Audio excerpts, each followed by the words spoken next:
Level 1. Magical Kindergarten. Before Hogwarts, before Beauxbatons, magic was a family business. If you were lucky, you were born into a household where someone actually knew what they were doing. If not, well, you probably blew up your own kettle by age 11. Across medieval Europe, Asia, and Africa, early witches and wizards passed down their craft like family recipes, except these recipes occasionally summoned spirits or melted faces. There were no textbooks, no standardized spells, and absolutely no ministry oversight, just chaotic innovation and a lot of accidental explosions. In Britain, old pureblood families like the Blacks and Rosiers trained their children in secret chambers beneath their estates. Meanwhile, hedge wizards wandered rural villages in Eastern Europe, trading love charms for bread. And in the Mediterranean, rumors spread of a wizarding monastery of Malta, where monks whispered incantations older than Latin itself. Most of these academies weren't even registered because there was nothing to register with. Yet, these were the proto-schools, the rough, dangerous testing grounds where magic evolved from superstition into science. Every formal institution that came later, Hogwarts included, stands on their unstable, half-exploded foundations. Without them, there'd be no Sorting Hat, just a lot of burnt hats. Level 2. Magical High School. Beauxbatons Academy, hidden in the French Pyrenees, is less a school and more a social experiment on what happens when you combine magic, money, and perfect lighting. Its founder, the legendary witch Fleur de la Cour's ancestor, Apolline, believed that beauty itself was a form of spellwork, that elegance could channel power more effectively than aggression. Every corridor is enchanted to play soft classical music when students walk by. And yes, the mirrors grade your posture. Here, failure isn't measured in test scores, it's whether your levitation spell lacked grace. Students specialize in alchemy, music, and magical diplomacy, training to charm monarchs, disarm rivals, and turn insults into compliments. The dueling arena looks like an opera stage. They're not just casting spells, they're performing them. But don't underestimate them. These witches and wizards can hex you with the same elegance as they pour tea. Meanwhile, Coldovstores, deep in the Siberian wilderness, is basically Beauxbatons' evil twin, raised by wolves. No marble, no chandeliers, just ice, iron, and a headmaster who thinks frostbite builds character. The school trains its students in rune-based combat, frost alchemy, and living defense, which reportedly includes surviving 3 nights in the forest without magic. Rumors say their graduation exam is dueling while riding enchanted trees, not broomsticks. Trees. It's not refinement, it's raw survival. Beauxbatons perfects control. Coldovstores dares magic to fight back. Level 3. Combat Academy. First up, Durmstrang Institute. It's basically Hogwarts' evil twin who grew up listening to heavy metal and practicing curses for fun. Located somewhere in the frozen north, no one actually knows where, Durmstrang built its reputation on secrecy, strength, and an extremely loose definition of ethics. They don't defend against the dark arts, they major in them. Grindelwald himself studied here, which tells you everything you need to know. Discipline is law, loyalty is mandatory, and mercy optional. Their idea of a school field trip is probably raiding a village for relics. But still, the results speak for themselves. Durmstrang produces power,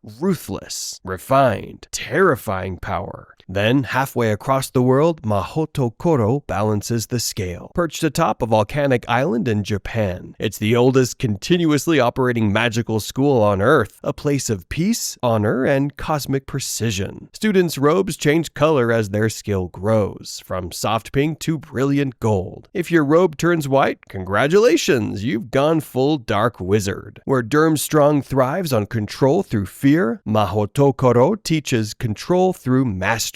One sharpens the will, the other disciplines the soul. Together, they form the most dangerous kind of balance, power with purpose. At this level, magic isn't about grades, it's about conviction. Level 4, College of Chaos. Hogwarts, the institution so iconic it practically owns the concept of magic school. Founded in the 10th century by 4 geniuses who could have ended medieval conflict, but instead argued about where to put the Slytherins. Hogwarts became the beating heart of the wizarding world. On your first day, a literal singing hat psychoanalyzes you in front of everyone. You're 11, sweaty, and suddenly labeled for life. Gryffindor, Slytherin, Ravenclaw, or Hufflepuff. Congratulations, therapy starts early. Every hallway is either haunted, cursed, or both. The staircases move whenever they feel like it, portraits gossip about your grades, and one of the bathrooms has a ghost who cries louder than your internal monologue. It's less a school and more a psychological obstacle course with robes. And Hogwarts' way of protecting its students? Unique. Three-headed dogs guarding trapdoors, trolls wandering the hallways, and a forbidden forest that's literally within walking distance, where everything inside wants to eat you, but sure, it's all for their safety. And yet, it works. Generations of witches and wizards from Dumbledore to Voldemort emerge from this chaotic ecosystem, proving that a single castle can raise both saints and supervillains. It's not just an academy, it's destiny with homework. Every subject doubles as a life lesson. Potions for patience, charms for focus, transfiguration for self-control, and defense against the dark arts for surviving whoever's teaching it this year. At this level, magic stops being about talent, it's about choices. Hogwarts doesn't create great wizards, it reveals them. It's the crucible of courage, legacy, and trauma, wrapped in moving staircases and nostalgia so powerful even the ghosts never leave. Level 5, Study Abroad Program and Jungle Internship. High on Mount Greylock stands Ilvermorny, the beating heart of North American wizardry, or as Europeans like to call it, Hogwarts with better PR. Founded in the 1600s by Isolde Sayer, a descendant of Salazar Slytherin, who basically looked at her family and said, yeah, no thanks. Ilvermorny became the antidote to old world elitism. Its 4 houses, Thunderbird, Horned Serpent, Wampus, and Pugwudgie, represent soul, mind, body, and heart. It's not about bloodlines or legacy, it's about who you are, and sometimes who your magical pet approves of. Sorting here doesn't involve a singing hat, it's a set of ancient statues that silently judge your entire personality.